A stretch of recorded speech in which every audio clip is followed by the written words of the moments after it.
Bonjour à tous, je suis le docteur Martin, médecin généraliste depuis plus de 20 ans, et aujourd'hui je vais vous parler d'un sujet qui me tient vraiment à cœur, la surmédicalisation après 60 ans. On parle beaucoup des examens qu'il faut faire, mais personne ne vous dit ceux qui peuvent vous faire plus de mal que de bien. Et pourtant, ils existent. Alors voici, en toute honnêteté, les 5 examens que moi, le docteur Martin, je refuserai personnellement après 60 ans. Et pourquoi? Le dépistage du cancer de la prostate par PSA systématique.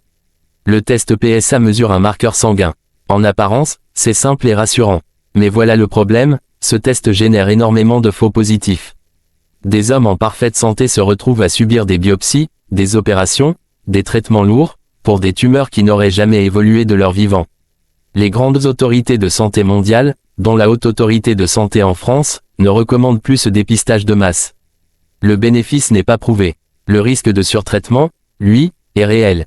Mon conseil, n'en faites pas un réflexe annuel.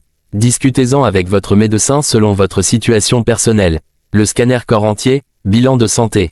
Il existe aujourd'hui des centres qui proposent un scanner intégral du corps, soi-disant pour tout vérifier.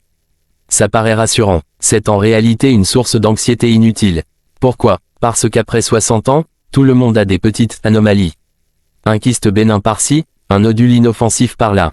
Ces découvertes fortuites, qu'on appelle des incidentalomes, déclenchent une cascade d'examens complémentaires, de stress, parfois d'intervention, pour rien. Sans compter l'irradiation, un scanner équivaut à plusieurs centaines de radios. À utiliser seulement quand c'est cliniquement justifié. La coloscopie de contrôle trop fréquente. La coloscopie reste un excellent outil pour détecter les polypes colorectaux. Mais beaucoup de mes patients la font trop souvent, parfois tous les 2 ou 3 ans, sans indication médicale précise. C'est un examen invasif. Il nécessite une préparation éprouvante, une anesthésie, et comporte des risques, rares, mais réels, perforation, saignement. Après 75 à 80 ans, on doit vraiment peser le pour et le contre. Si vos précédentes coloscopies étaient normales, une tous les 10 ans suffit amplement. Soyez vigilants face aux recommandations trop automatiques. Le bilan thyroïdien systématique sans symptômes. Doser la TSH sans aucun signe clinique chez une personne asymptomatique de plus de 60 ans, c'est risquer de découvrir des hypothyroïdies légères, souvent transitoires, qui n'ont aucun impact réel sur la qualité de vie. Le problème, on traite, on prescrit de la lévothyroxine.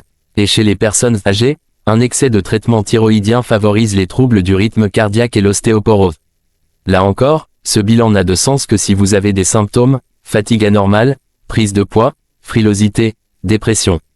Pas en routine annuelle. L'IRM cérébrale, préventive, contre Alzheimer. Je comprends la peur. La maladie d'Alzheimer fait peur à tout le monde. Alors certains de mes patients me demandent une IRM cérébrale pour voir si tout va bien. Je comprends l'intention, mais médicalement, ça ne tient pas. Une IRM normale ne vous protège pas d'Alzheimer. Une IRM avec atrophie ne signifie pas que vous aurez Alzheimer. Et surtout, aujourd'hui, il n'existe pas de traitement préventif que cet examen permettrait de déclencher. Ce que cet examen peut faire en revanche, c'est vous plonger dans une angoisse durable sur la base d'une image ambiguë. Et ce n'est pas ce que je veux pour mes patients. Je veux être clair, je ne vous dis pas de refuser les soins. Je vous dis de refuser les soins inutiles. La médecine moderne a un problème de surconsommation.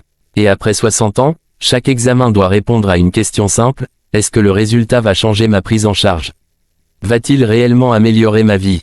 Si la réponse est non, ou peut-être pas, alors la sagesse, c'est parfois de dire non merci. Parlez-en avec votre médecin. Posez des questions. Vous avez le droit de comprendre avant de consentir. Je suis le docteur Martin. Prenez soin de vous.